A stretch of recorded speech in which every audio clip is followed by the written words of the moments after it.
Tonight, I'm honored to welcome a new segment to our awards tonight, and that's to pay tribute to three giants, that have not only worked with the organization for many of the 28 years, but have really lifted us up and gave us just quality advice, participation, and guidance.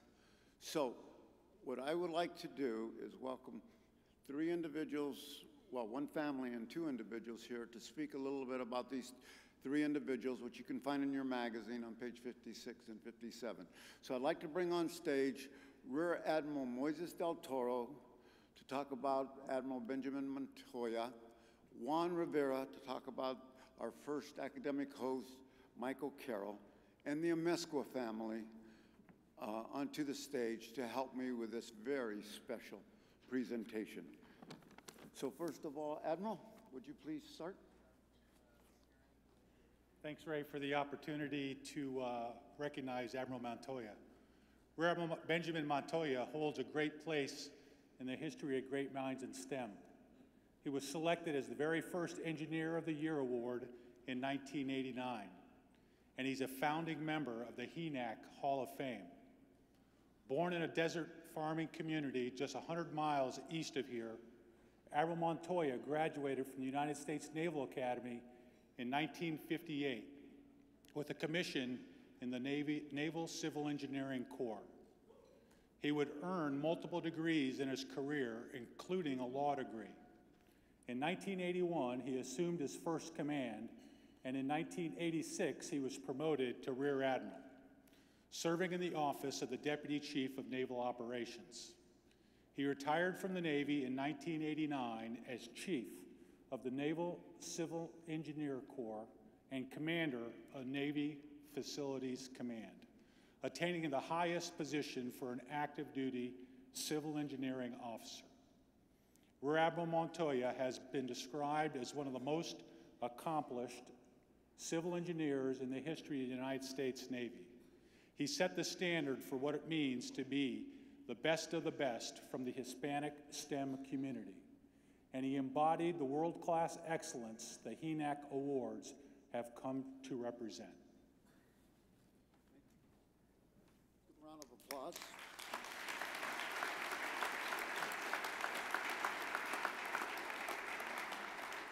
One very quick story about Admiral Montoya. When we started out on this venture of giving the best awards out, we feel, in science, technology, engineering, and math, one of our rules, which you had to be present. Well, when I called up Admiral Montoya, the very first thing that came out was, "Thank you very much. I'm going to have to send another admiral to receive the award because I have another obligation that night." So I had to go back and tell the two-star admiral, "We're sorry, but since you can't be there, we're going to have to give the award to the person who finished second in the balloting for Engineer of the Year." He goes, "Ray, let me call you in the morning." And I'll tell you, that was one of the toughest conversations I ever had to have. Well, he did call me the next morning, and he said, "I'm pleased to accept the award, and I will be there." And I just thought that was outstanding. Well, another person who played a tremendous role in our history was our first academic host and the Dean of Engineering at Rice University. So I'd like to ask Juan to step up to the mic and share a couple of words about Dean Carroll. Good evening.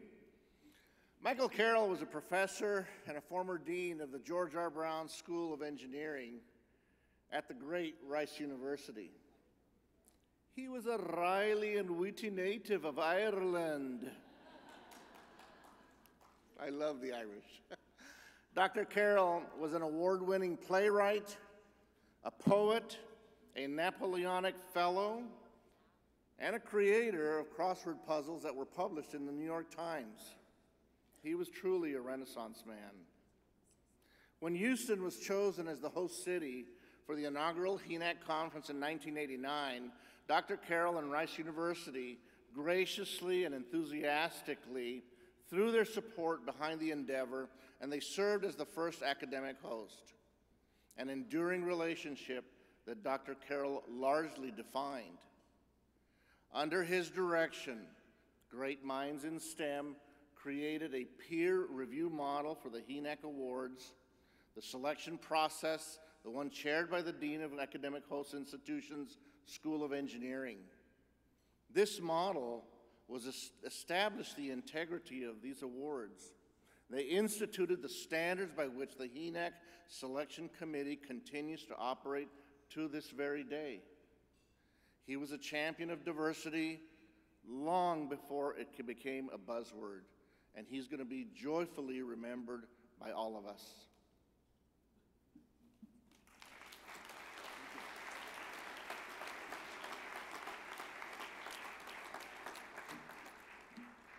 This next presentation is going to be the toughest for me. Robertmezcua, when he won the award in 2004 from IBM in Executive Excellence, really felt passionate about the vision and mission and about what we were trying to do here at GMiS. Well, I asked him to join the board, and he became vice chair very quickly. And together, during our tremendous growth, helped put the first processes in place with our CRM system, with our management, with our board of directors.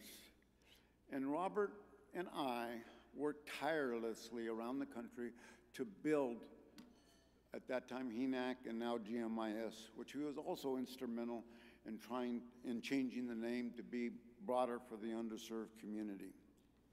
Well, this work together was not only greatly satisfying, but he became a brother to me.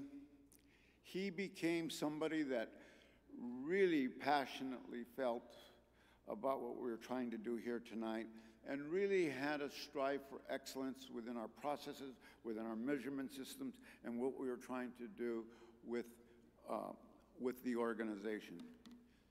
He was a giant in engineering and management and senior management at IBM. He even had more impact when he joined the board of directors. But the part that I'm going to miss most is our brotherhood. And tonight, we have his family here, his wife, Debbie, his son, Rob, his daughter, Kathy, and his second daughter, Jennifer, just had a child and really wanted to be here, but she couldn't make it this year. But Robert will always be a part of this organization, and I'm going to ask Rob to come up and say a few words on behalf of the family. Rob?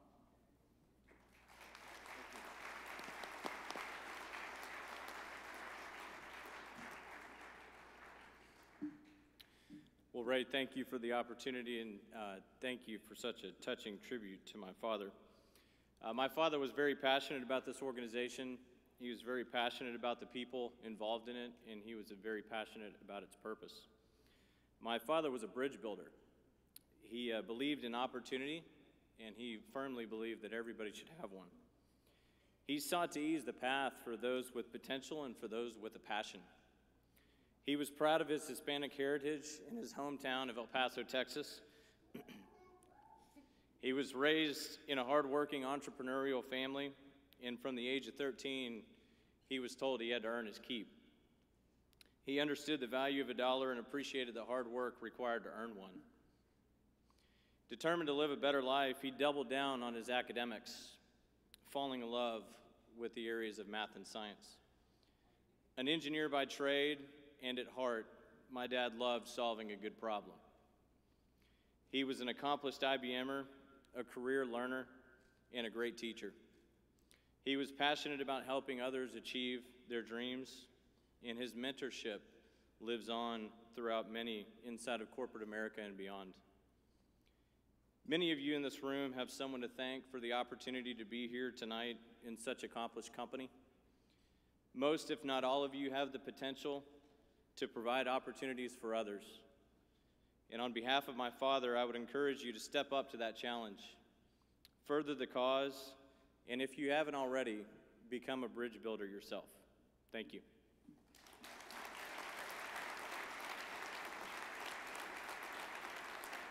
Let's continue to give the Amezcua family a big round of applause. And I just, again, I want to thank these three individuals for really, really helping the organization grow to the stature we are today. And again, thank you very much.